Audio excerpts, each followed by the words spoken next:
Assalamualaikum warahmatullahi wabarakatuh. Om Swastiastu, Namo Buddhaya, Shalom, salam sejahtera untuk kita semua. Halo semua teman-teman, jadi pada video kita kali ini kita akan ngebahas sebuah negara yang harus kita tiru gitu loh.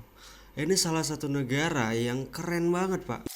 Kita akan melakukan comparison antara negara Israel, negara Korea Selatan, dan Republik Indonesia kita yang tercinta ini. So, dalam video ini kita akan membahas banyak banget isu-isu yang mungkin bertentangan dengan kebanyakan teman-teman di sini, terutama buat kalian penggemar K-pop. Sebelumnya saya sorry kalau misalkan nanti kedepannya akan ada kalimat-kalimat yang mengganggu pemikiran-pemikiran orang-orang yang kayak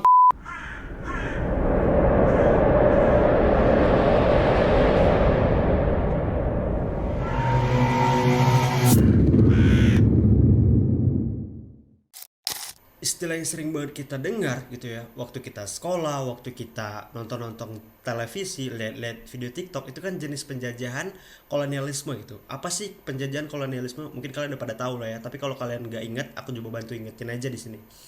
Kolonialisme itu kan penjajahan yang secara fisik gitu ya, teritori wilayah gitu, perdagangan yang diambil, hak-hak pemerintahannya itu diintervensi sama negara penjajah gitu. Dan menurut aku cara itu di era sekarang itu tuh udah nggak works, teman-teman. Udah nggak relate, udah basi banget gitu. Karena sekarang semua orang tuh menjadi jurnalisme, gampang banget dieksploitasi, gampang banget bawa dukungan dari negara-negara lain. Akhirnya yang menjajah secara fisik itu malu gitu. Mungkin ada juga negara tolol yang masih nggak punya malu, kayak contoh yang udah kalian pasti tahu lah ya. Nah sekarang muncul istilah baru, teman-teman. Awalnya dari abad ke-19, imperialism. Ini lebih sadis, men. Ini ngejajahnya ini lewat jalur budaya. Dijajahnya itu rasanya enak. Bahkan kita mengundang ya, teman-teman, negara yang mau menjajah secara imperialism ini tadi, kita undang terang-terangan gitu. Istilahnya tuh kalau kita punya rumah gitu ya, kita buka rumah kita gitu ya. Sini dong rampok, rampok aku gitu.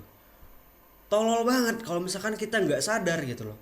Kenapa bisa terjadi? Ya karena nggak sadar gitu. Kalau menurut aku ini yang paling bahaya nih, teman-teman. Kalau menurut kalian mungkin yang lebih bahaya tuh kolonialism atau imperialism. Coba tolong komen di bawah, nanti kita coba ngobrol.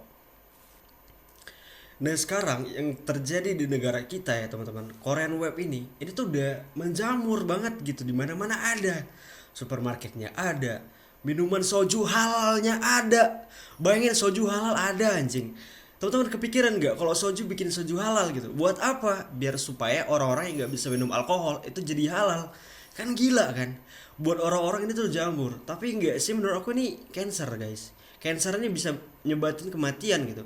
Goblok kalau misalkan kita nggak sadar. Tolol banget kalau misalkan kita nggak sadar. Tadi kan kita udah bahas dari segi makanan, kita bahas dari segi kulinernya gitu. Tapi nggak itu doang ya.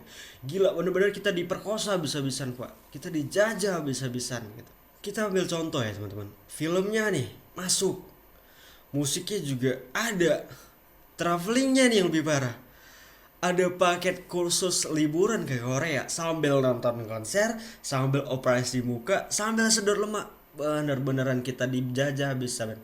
Bener-bener habis-habisan kita dibikin mirip banget kayak Korea. Dengan angka birth rate Korea sekarang yang lagi turun banget ya.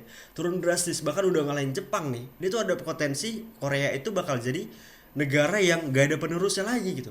Karena dampak negatif dari beauty industry gitu. Gak ada orang yang mau hamil lagi karena takut ada stretch mark. Gak ada orang yang mau hamil lagi karena takut gendut, takut berat badannya gak bisa diturunin gitu. Akhirnya orang-orang gak mau menikah dan gak mau punya anak gitu. Sehingga lama-lama Korea punah ya. Di Indonesia tahun 2500 misalkan 2300 Korea punah, Indonesia jadi Korea 2.0. Indonesia bisa lebih Korea daripada Korea, Pak. Ini penyakitnya orang-orang Indonesia yang nggak sadar gitu ya.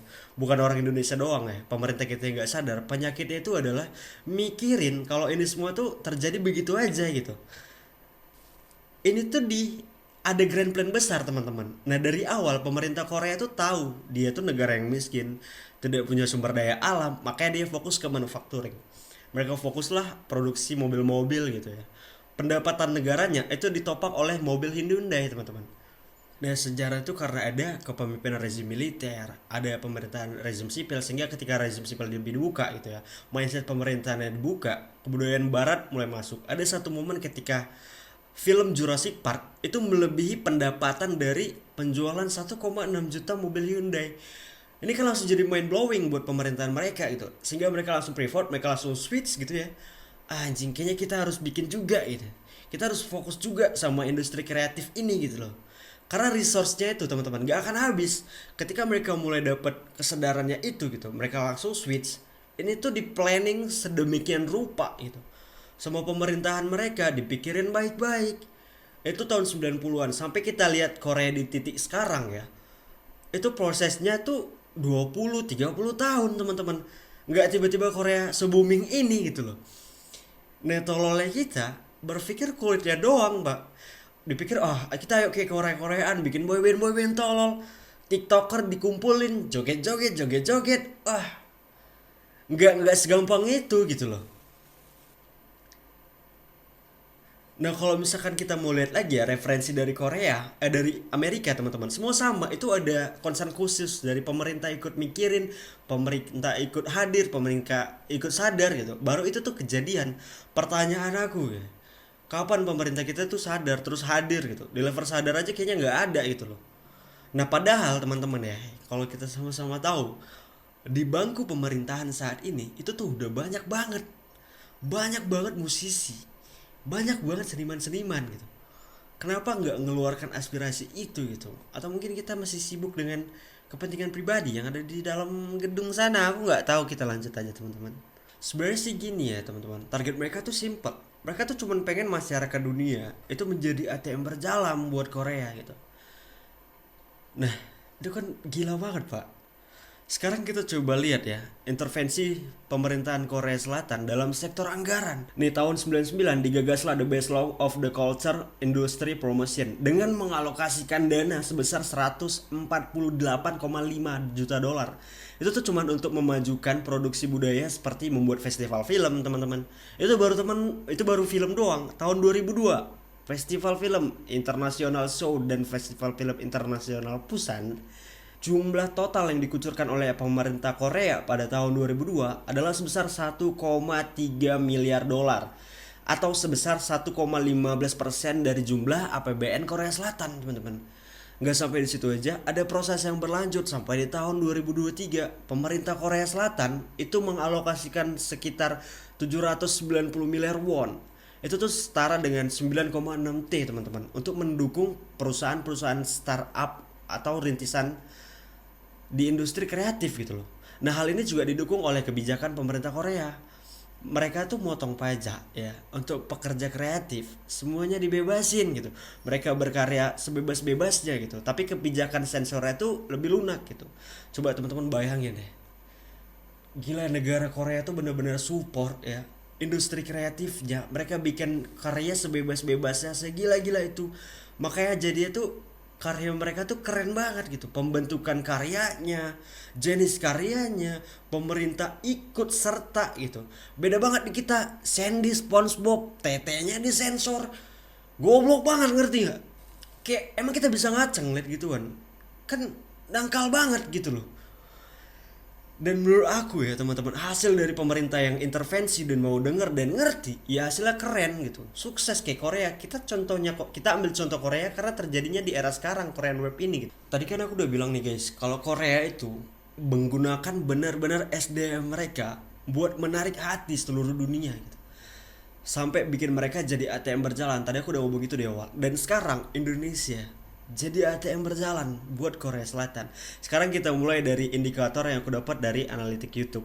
Konten mereka tuh bener-bener merajai YouTube gila-gilaan pak. Makanya tuh korban terparahnya itu Indonesia guys.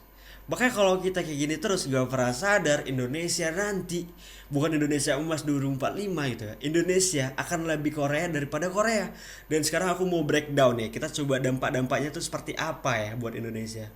Sekarang teman-teman coba bayangin aja, pakai logika aja nih, pakai logika.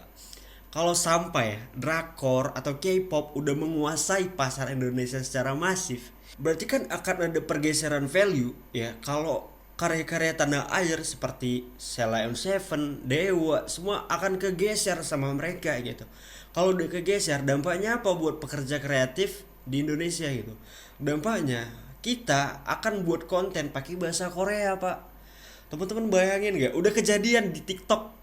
Ketika dia konten pakai bahasa Korea, viewsnya gede-gede karena dia kuliah di Korea gitu. Si konten kreator ini.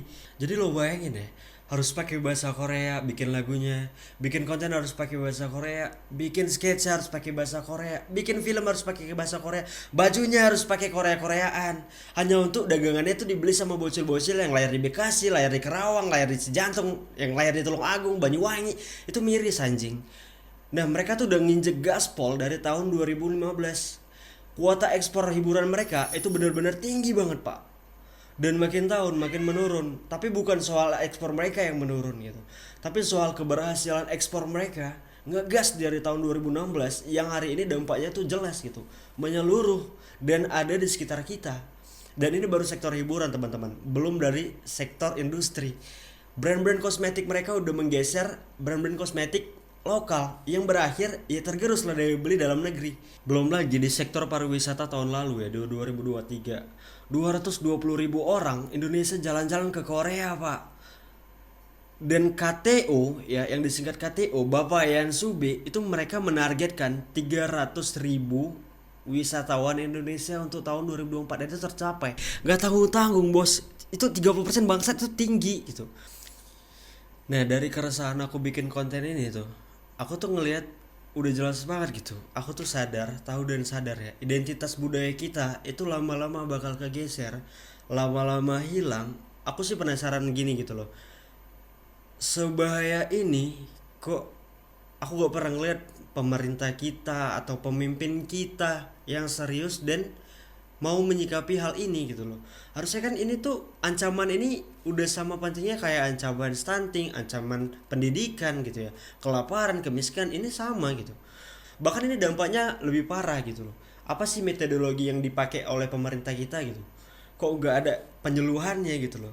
Teman-teman bayangin gak, Korea itu tuh ya, anjing terstruktur banget bray. Melakukan penjajahannya ini tuh kompak, negaranya kompak, senimannya kompak, masyarakatnya kompak, organisasinya kompak, semuanya kompak mereka. Mereka kompak mendesain hal ini sampai akhirnya merajai negara kita itu. Tapi sih aku yakin sih sebenarnya udah banyak juga dari kita ya, udah secara tertutup atau secara terbuka itu udah mulai melawan jenis penjajahan imperialisme ini gitu.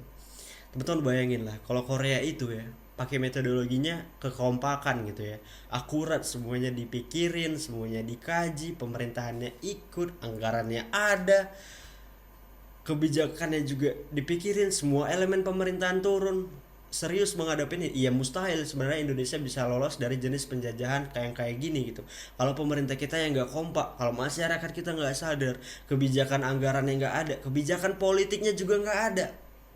Ya coba teman-teman bayangin aja gitu loh.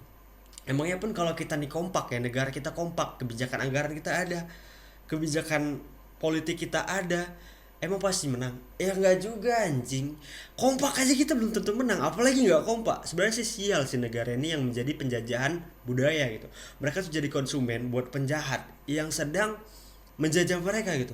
Ya mereka tuh cuma ngucapin kamsahamnida secara serentak buat icon-icon Korea Selatan. Setelah jutaan miliar dolar dirampas halus dari saku mereka gitu, ya mereka juga nggak bisa dianggap korban kejahatan karena buktinya tuh nggak ada gitu, bekas lukanya nggak ada peluru yang bersarang juga, nggak ada bekas tembakan rudal yang dijajah secara budayanya ini gitu loh. Jadi ini tuh nggak bisa dianggap korban, apalagi korban penjajahan gitu.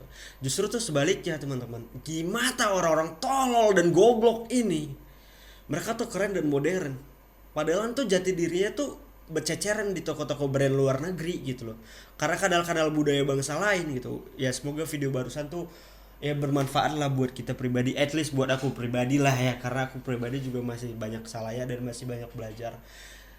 Dan aku harap teman-teman semua udah pada sadar lah akan hal itu, dan kembali ke kita, kalau kalian udah sadar ya lawan. So guys, mungkin segitu dulu aja untuk pembahasan kita kali ini. Gimana menurut kalian? Kalian boleh banget tuh komen-komen di bawah. Dan kalau misalkan kalian ada masukan, kritik, dan saran, boleh banget tuh komen-komen di bawah.